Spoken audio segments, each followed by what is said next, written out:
Hello viewers, আসসালামু আলাইকুম। আপনারা ভিডিওতে যে দাঁতের যে কন্ডিশনটা দেখতে পারতেছেন, ওনার একটা প্রবলেম হলো ওনার ব্রাশ করলে রক্ত পড়ে, দাঁতের মাড়ি থেকে রক্ত পড়ে। তো আমি এক্সামিনেশন করে দেখলাম, এই দেখেন আপনারা নিজেরাও দেখতেছেন, এখানে অনেকগুলো স্টোন, পাথর। এই পাথরগুলোর কারণে ওনার মাড়িগুলো দেখেন অনেকটা ফুলে গেছে। আপনারা যারা এই ধরনের প্রবলেম নিয়ে আসেন তাহলে তারা অতি সত্ত্বর যোগাযোগ করতে পারেন ইসলাম ডেন্টাল কেয়ারে, কারণ এটা অল্পতে প্রবলেম সলভ করা সম্ভব। স্কেলিং এবং পলিশিং হলো প্রথম ট্রিটমেন্ট, এরপর ধাপে ধাপে আর অনেকগুলো প্রসিডিউর আছে যেগুলো সবগুলো কমপ্লিট করলে আপনার এই প্রবলেমটা সলভ হয়ে যাবে।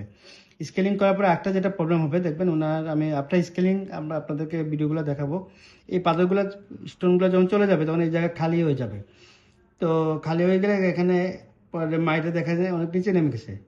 এই পাথরগুলো যেটা করছে, মাইটাকে ধাক্কা দিয়ে উপরে উঠে দিচ্ছে, মাইটাকে ধাক্কা দিয়ে নিচে নামাই দিচ্ছে। এগুলোর কারণে আপনার এখানে খালি খালি হয়ে যাবে, কারণ এই পাথরগুলো ফালাই দিলে এখানে একটা স্পেস ক্রিয়েট হবে যেটা খালি খালি লাগবে। তো এটা কি করতে হবে, এটা আমি পরবর্তী ভিডিওতে বা একটা ইনফরমেশন ভিডিওতে আপনাদেরকে জানাবো। এখন আপাতত জানাই রাখলাম যে আপনারা যাদের মাইতে এই ধরনের প্রবলেম আছে তারা অতি সত্ত্বর যোগাযোগ করবেন। চলো, আসসালামু আলাইকুম।